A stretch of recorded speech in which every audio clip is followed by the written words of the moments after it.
This story is shared for educational and awareness purposes, to explore the complex emotions and consequences surrounding relationships, trust, and personal choices. My name is Emily Turner. I'm 31, and what I'm about to share has lived inside me like a quiet wound, one I've hidden behind smiles and routine. It began the day I realized the life I built wasn't the life my heart truly wanted. When I married Jason, my college sweetheart, I believed we were uncheckable. He was the kind of man people admired. Calm, grounded, dependable. The type who never forgot an anniversary, who made sure the bills were paid, and the house stayed standing through every storm. For years, I told myself that was love, consistency, reliability, comfort. But somewhere along the way, comfort became silence. Our laughter faded, replaced by schedules and polite goodnights.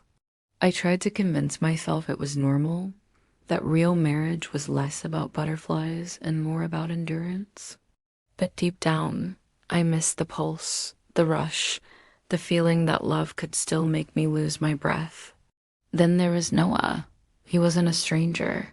He was Jason's closest friend, someone who'd been in our lives for years. Yet suddenly he felt different. He carried a kind of energy that filled every space he entered, the kind that made everything seem a little more alive. Where Jason planned everything down to the minute, Noah lived by impulse.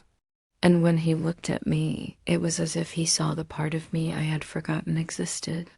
It started innocently enough. Shared jokes, quick glances, conversations that stretched longer than they should have. I told myself it was harmless. But slowly, our words became meaningful, our silences deeper. Every time he came by, my heart responded strongly, racing in ways I couldn't control. One evening, when Jason was out of town, the line between friendship and something more vanished. A glance lingered, a breath caught, and in that single moment the air felt charged, intense. I could have stepped back. I should have. But I didn't. When it finally happened, it wasn't just about attraction. It was release. Years of quiet longing burst free all at once. The regret was instant, sharp, but beneath it was something I couldn't deny. A part of me awakening after years of sleep.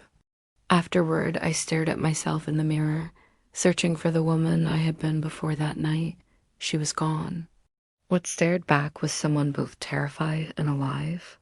I told myself it was a mistake, that it could be buried under silence. But some secrets refused to stay quiet. Jason came home, kissed my forehead, and told me he missed me. I smiled, pretending nothing had changed, while inside I felt like I was standing on cracked glass.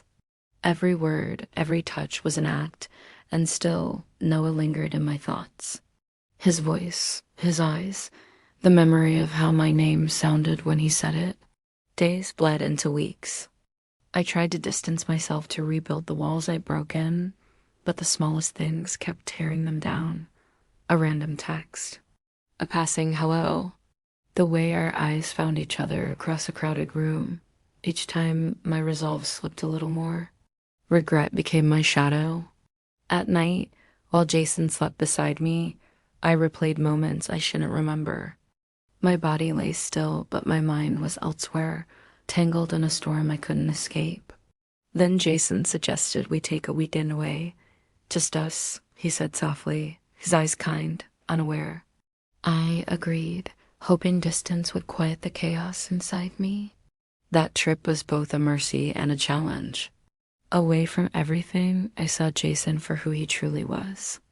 A man who loved me without question, who had built his entire world around my happiness.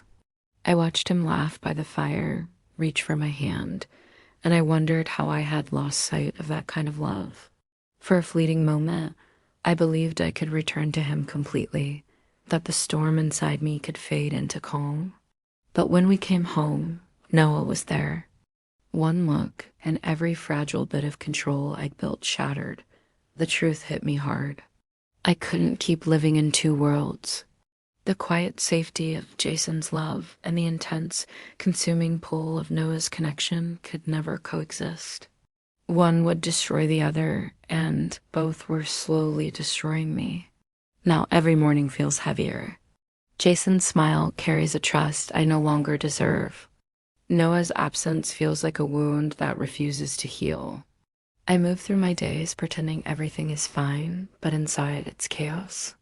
A constant tug between regret and longing, safety and passion. I don't know how this story ends. Maybe the truth will come out and tear everything apart. Maybe I'll carry it silently for the rest of my life.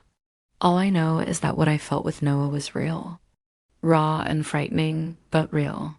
And sometimes the things that challenge us are the same things that remind us we're still alive.